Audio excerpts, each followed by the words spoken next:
This week, our friend Mike Nayna, which is a name that will be familiar to many of you. He is a documentary filmmaker. He made, among other things, he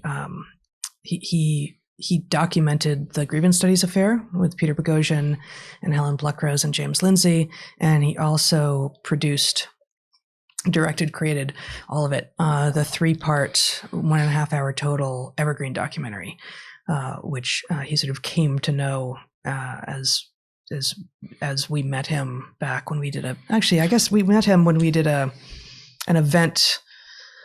We met him and Peter Boghossian and Helen Pluckrose and James Lindsay and James Damore all at the same event where 4 of us were on stage and you introduced us, and all of this at Portland State University back in spring of 2018, something like that. So I just want to add, what I believe happened was he was going to use Evergreen as an example in his documentary on the Sokol Squared hoax, the grievance studies affair. Yeah. And as we told him would happen, if you dig into the Evergreen story a little bit, you're going to fall into this incredible rabbit hole of absurdity. Mm-hmm. And that's in fact what happened. And so he did a separate little documentary on Evergreen. Not that little. Yeah, it's not that little. 3 parts. If you haven't seen it, it's totally worth it. You'll understand things about this. And, it's also a good time capsule because it was several years back. Yeah. But anyway, he also participated extensively with Benjamin Boyce in putting that together. A lot of the footage are things that Benjamin Boyce collected, cataloged, and pried loose from Evergreen in Benjamin's the FOIA requests that just wouldn't stop. Right. And so Benjamin has done an incredible job of getting all of the material that explains that event into the world. So anyway, check out Benjamin Boyce and Mike Nayna on YouTube. There's a whole world of fascinating stuff. Yeah. So Mike has become a friend. We haven't seen, anything of him in the last 2 years, of course, but we haven't seen much of him. But he saw our clip on what we understood to be happening in Australia. And he wrote to us at some length, and we had a little back and forth. And I'm going to post his entire letter to us on my Substack next Tuesday. That's going to be my Tuesday post. But I asked him, what degree he wanted to be anonymized, and he said, "You don't need to anonymize me at all. I think this is important to have in the world." But he says these are just some things I've seen. These are just some things that I've jotted down about what I've experienced being in Australia, because he's Australian, since this all began. So he says, Heather's analogy to the reporters covering the Portland riots in late 2020 is close to how I see it too. While gathering personal stories and perspectives on the ground, it becomes clear that experiences differ from state to state, from suburb to suburb, and even house to house. There's something absurd in trying to describe it at all in monolithic terms. Australians are ... Some things that have stuck with me, though, he says, include: I saw a man in a canoe stopped by a police boat. I was pulled over by 2 policemen on motorbikes, sirens and all, for having my nose sticking out of the top of my mask. It was a sunny day and I was alone for at least 300 meters in all directions. They were not polite. It was illegal for me to see my family for the better part of a year, even outdoors, because they lived outside of a permitted zone. My sister was home alone with 2 boys, aged 4 and 6, for around 8 months while her husband was stuck in Africa. We had to obtain a doctor's letter to visit her. When I'd arrived, she'd burst out of the house as if she were escaping something. A friend went for a run and was stopped by police. They checked her ID and asked what she was doing. She said she was exercising. 2 hours later, she got home, and they were waiting to fine her for exceeding the time limit for permitted exercise. He's got a lot more, again, which I'll post on Natural Selections on Tuesday. Yesterday, Mike sent another note as follows.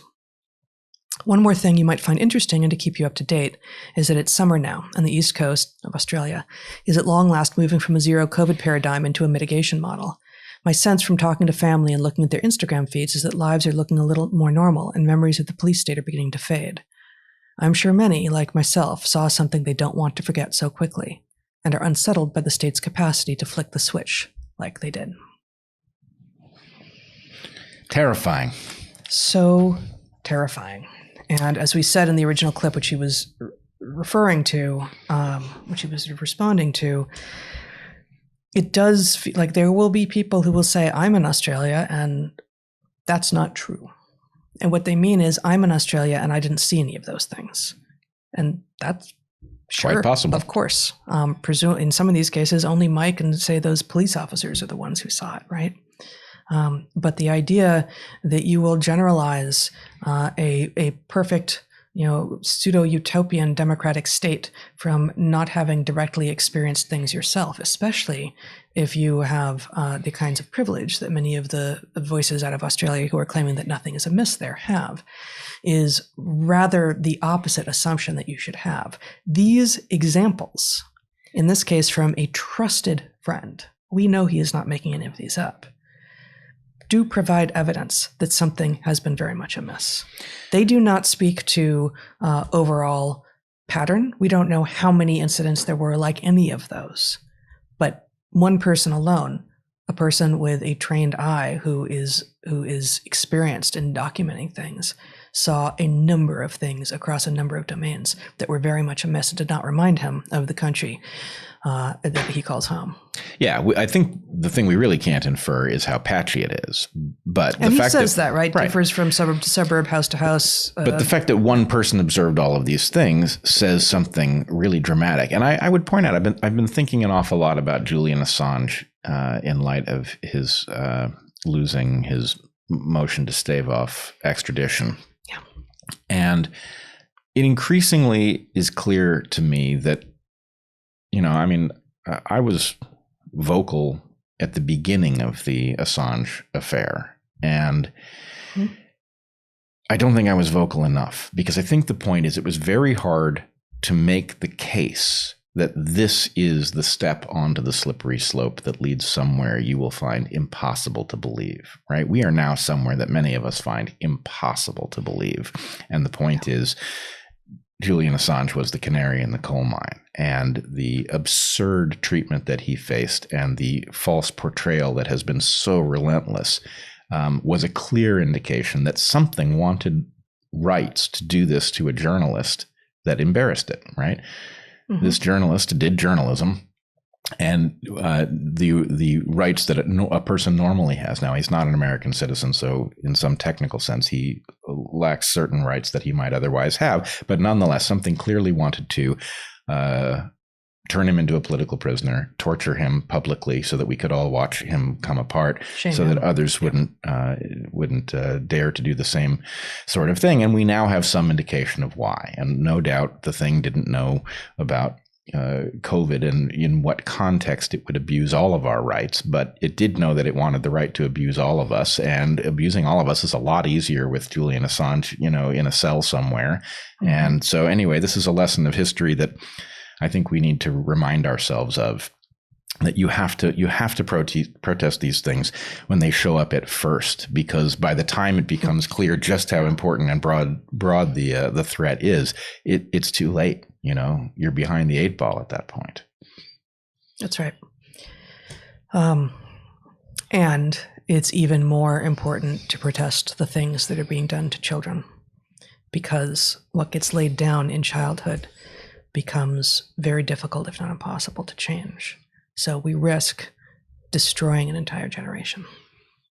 We do. And the reasons that, the willingness, the indifference to the well-being of children that this obviously illustrates is spectacular. And then there's a question about why they would do this, right? Anyway, it's something we should revisit.